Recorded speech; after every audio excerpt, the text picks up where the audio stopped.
Tertiary facility damages costly. So you respect the facilities that... Nawaeb continues to build roads. People of Nawaeb have been suffering enough. And Toea Wisil puts in stellar performance.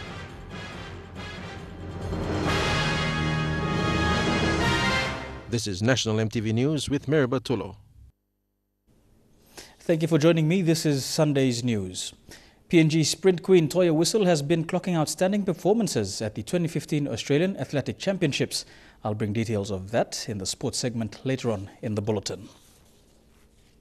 Millions of kina are spent every year on damages caused by students in tertiary institutions. Higher Education Minister Malakai Tabar said this cannot continue as funds for other priority agendas are being diverted for this purpose. The national government is pumping millions into tertiary institutions every year for its growth and for the main reason of providing conducive environment and best learning facilities for students enrolled at these institutions. However, the amount of destruction to learning and boarding facilities is also becoming a problem, leaving hefty bills for universities to deal with.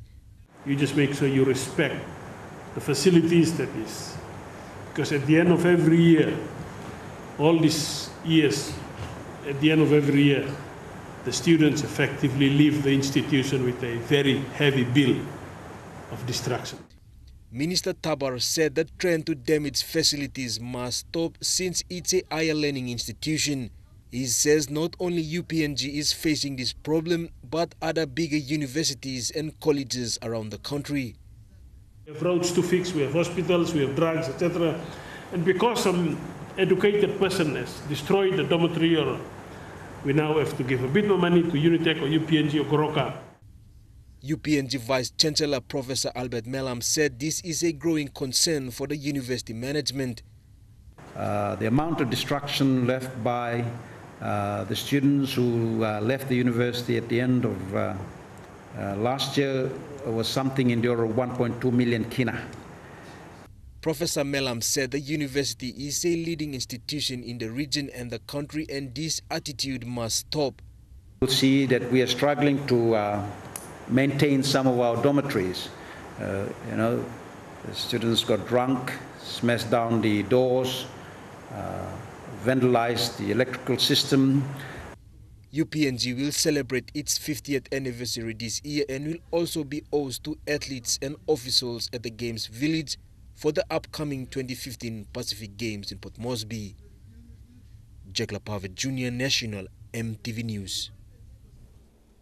Gazelle MP Malakai Tabar also presented a cheque of over 88,000 kina for students in his district attending the University of Papua New Guinea. The cheque was received by UPNG Registrar Jennifer Popat and other staff from the university. The fee covers 29 students from the Gazelle district enrolled in different courses for the 2015 academic year. The Gazelle MP said students must not take this for granted but do their best while studying.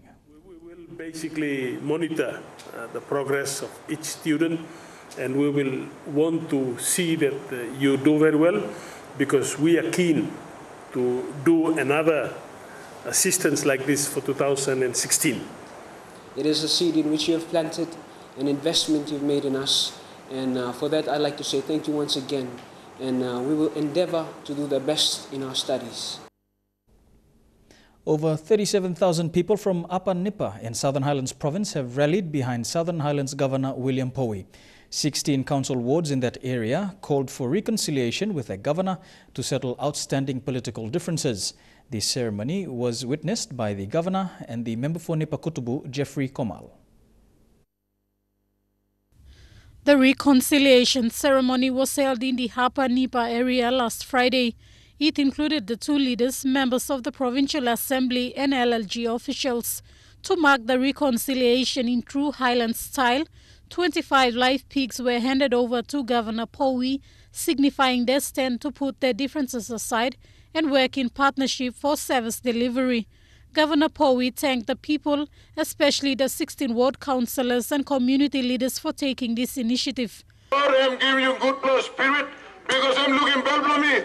Also, the people working this reconciliation. People, thank you long. All leaders here, Apa Nipa, you say, Padim Lahediana, Mino, Expect him long and you work him so. 2 plus. Speed up long, people long, nipa kuru you, assure him Prime Minister, ya lugos him.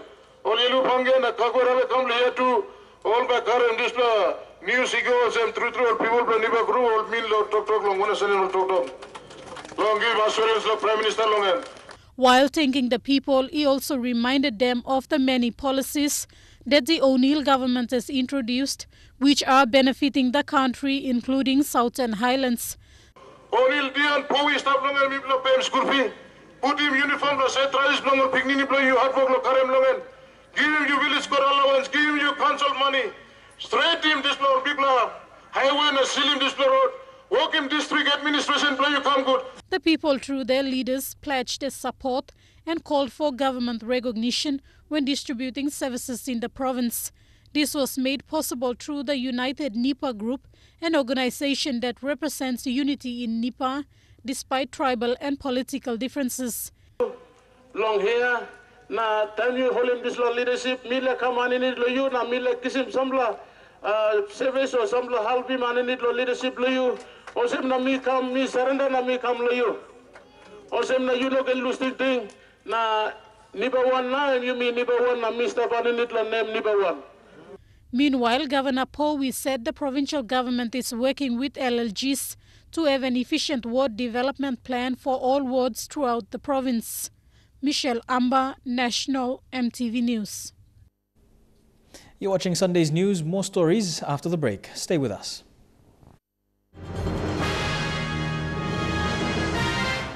Welcome back to the news. Nawaeb district in Nawaeb will be one of the first districts in the province to spend more than 50 million kina on roads alone. The district believes building new roads will open doors to more development to go into the district. Edwin Fidelis has more on the story.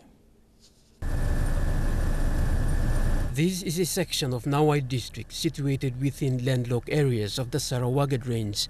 At least 7,000 people are scattered within every small hamlets along these mountains and plateaus. Nawaeb is also a coffee growing region, contributing about a third of the total coffee production of Morobe. Census estimates put the total population of Nawaeb district at 27,000. Much of its villages are isolated and shares the provincial boundary with Meninga province. In the last 10 years, the struggle of the Nawaeb people has been entirely on good roads. People of Nawaeb have been suffering enough. Nothing much is happening. You give the money, I'll be accountable. In an attempt to put an end to transportation problem, the district has invested over 20 million kina on building new roads alone. When the road goes in there, services are going to flow in line. Education services, health services, teachers, hub. The people know all too well that good roads means adequate service delivery in the areas of education, health and economy. Political leaders and bureaucrats are viewed by the people as the deliverer of services. If Nawaeb district administration succeeds in linking villages with good roads, they would have achieved more than what their predecessors achieved in previous years. Edwin Fidelis, National EMTV News, Ley. Triumph Heritage Empowerment Party leader Don Polier announced last night in Ley that his party will form an alliance with Pangu Party. Polier, who is also the opposition leader, has vowed to support his deputy opposition leader, Sam Basil's Pangu Party. Basil and Polier will be forming an alliance that seeks to promote good governance in the country. The oldest existing party, Pangu, is expected to make a return come 2017 with support from other coalition partners. Today marks the National Disability Day for Papua New Guinea. In a small gathering organized by the PNG Rehabilitation Center this afternoon, persons living with disabilities were challenged to look beyond their disabilities and bring change to their lives. Chairman of the PNG Rehabilitation Center, Brown Kapi, this afternoon spoke strongly on the continuing lack of government support for persons living with disabilities. But they're not doing anything about it. They're reviewing policies after policies. You look in. Now something true also. However, Kapi says no one should wait for government to bring change, and it starts from individuals who are determined to see things happen. Now you're expecting, oh, okay, when is the next International Disabled Day? When is next outreach visit? By all come visit, now give me black clothes, now again a wheelchair. And you are a waste. You are truly a disabled person. He was talking to a small group of persons living with disabilities, marking the National Disability Day. team blow this National Disabled Day. And we talk of them. Change begins with you. Supporting persons living with disabilities, local businesswoman Janet Sios says the theme for this year's National Disability Day is for all Papua New Guineans. And good blessing, but it should be for everyone too, right around Papua New Guinea. You must look sounds in Papua New Guinea. Some of the time it's a hardly me grab na work something na hardly me. However, lead advocate for persons living with disabilities, Jean Pakop, revealed that the National Disability Day over the past years has lost its prominence. Pakop says PNG must revive this day to make it a bigger national event. You mean come start for same na kai tok na kai na go na governments are go hotel na celebrate na or same prominence no you mean go hide. Disabled people with disabilities are part of this nation and they are here. Stanley Ove Jr., National EMTV News. Trukai Sports is next. We have more on Toea Wisil's performance and Meninga talks rugby league. Details after the break.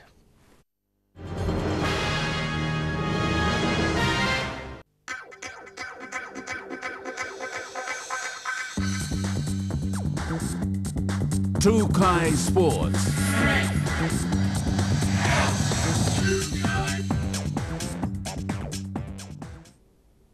Welcome to Trukai Sports. Papua New Guinea's Toea Wisil delivered a stellar performance at the 2015 Australian Athletics Championships. Wisil clocked 11.67 seconds in the 100-metre heats on Friday and 11.40 seconds in the semi-finals on Saturday, coming second to Australia's fastest woman and Australian national record holder Melissa Breen. Toea Wisil has had an impressive performance at the Australian Athletics Championships in Brisbane, following the Adelaide Track Classic last month, where she won the 100-metre event with the season's best of 11.66 seconds and a time of 24.02 seconds in the 200 metres. With a great start in the 100-metre heats on Friday, Wisil moved with ease to win the event and qualify for the finals. The 100-metre women's finals on Saturday saw Wisil line up against Australia's best female sprinters. Wisil clocked 11.40 seconds in the 100-metre finals on Saturday, coming second to Australia's fastest woman, Melissa Breen, the national 100-metre record holder. Breen was the fastest qualifier for the upcoming IAAF World Championships in Beijing, clocking a time of 11.31 seconds. The 93rd Australian Athletics Championships brought together the superstars of Australian athletics and around the world. Wisil, dubbed the Pacific Sprint Queen, is training for the upcoming Pacific Games and is a strong gold medal prospect for PNG. Despite suffering a hamstring injury early in the year, Wisil bounced back with sheer determination to maintain her top form on the tracks. Sasha Pesilovo, National EMTV Sports. On to Rugby League now, and Kumul's coach Meninga has made the bold prediction that the PNG Hunters will be the team to beat in this year's Intrust Super Cup. The Queensland coach remains committed to PNG Rugby League despite being offered a new contract to remain in charge of the Queensland Maroons until 2018. There's been speculation that Meninga may be forced to scale down his involvement in PNG Rugby League after he was recently offered a new 3-year deal. But unlike Blues coach Laurie Daly, Meninga works on a part-time basis to allow him to continue his other passions in rugby league. It's just a part-time job again, so because I still want to be involved with the national program up here as well. So which takes me through to 2017 with the Rugby League World Cup. So it sort of marries up really well. While all Papua New Guineans would love to see their own team in the NRL, Meninga says the fans have to be patient. One day that we might see the Papua New Guinea Rugby League invest in a national rugby league club and have some ties with the Hunters, for our players to start to branch out and play for national rugby league clubs. The Kumul Scouts believe the Intrust Super Cup is the second strongest competition in the world of rugby league, and this year he thinks the PNG Hunters can go all the way. I predict that the Hunters could win the Intrust Super Cup this year. Certainly not too far down the track, but what we're finding from year to year is that a lot of our players, this is the ultimate goals, a lot of our Hunters players, we want them playing at the National Rugby League club or going over to England and playing in their top league over there, the English Super Leagues. PNG Rugby League's main goal is to get as many players as possible into the NRL. where they'll have more opportunity to take part in international competitions.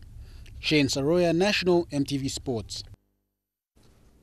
The 23rd SP Sports Awards last night saw two of Papua New Guinea's finest weightlifters crowned as male and female athletes of the year. Stephen Curry and Dika Toea took out the major awards after their gold medal triumphs at the Glasgow Commonwealth Games. Stephen Curry and Dika Toea are no strangers to the SP Sports Awards, having claimed the top prize on numerous occasions. All the hard work, did all the best they got. Not forgetting Douglas Mayer. Really big thanks to going to Douglas Mayer and all the hard Mubara. Not only all the hard Mubara, all the PNG, athletes and all the fans, everything. Thanks for your support. Looking forward for this Pacific game, and I'll give a gold medal for you guys. Yeah, I will try my very best as a coach. Now being appointed as the national coach, I will try my very best to get everyone up there. Yeah. Other winners at the awards were the MVIL Mosquitoes, who took out Team of the Year. Junior Male Athlete of the Year went to Fred Oala, and Junior Female Athlete of the Year was awarded to Mea Ovia. To make the night even more memorable, Queensland Rugby League legend Meninga was the official guest speaker. Dion Kombang, National MTV Sports. To game fishing now, and 227 anglers have registered in Day 2 of the 40th National Game Fishing Titles in Port Moresby. Due to a recent cyclone, Australia is unable to compete this year, while teams from Lae, Madang and East New Britain are expected to sail in this week. A new national title is hanging on the line as an 18-kilogram mackerel was caught on a 6-kilogram line this morning. This year's competition should be keenly fought out, with anglers predicting some records could be broken. I mean, as of last night, we had 227 already.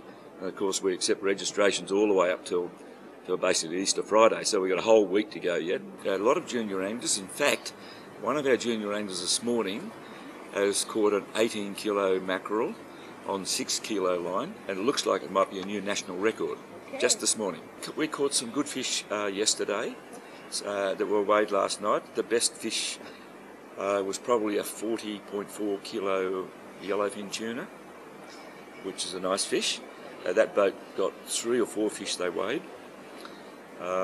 Interestingly, there was a 50-kilo fish also weighed, but it got disqualified because they came in too late. And that's all we have for True Kai Sports tonight. The weather details up next. True Kai Sports.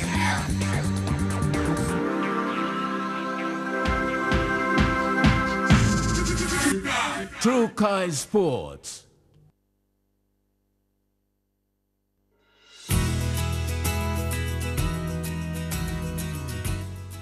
Taking a look at the weather forecast for tonight and tomorrow in the southern region. Port Moresby, fine with chances of evening thundery showers.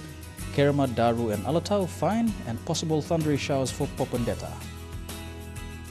To the Momasa region, Lae, you can expect possible showers and fine weather for Madang, Wewak and Vanimo. Over to the New Guinea Islands, Lorengau, you can expect fine weather, mostly fine in Kavieng, Kimbe and Kokopo, chances of evening thundery showers, and fine and mostly sunny tomorrow in Buka. And in the Highlands region, all centres, evening thundery showers, then light morning fog. And that has been the news, sports and weather for today, Sunday, the 29th of March. Stay tuned, we have World Cup cricket right after this, followed by MTV's Vocal Fusion. From the MTV News team, pleasant viewing, good night.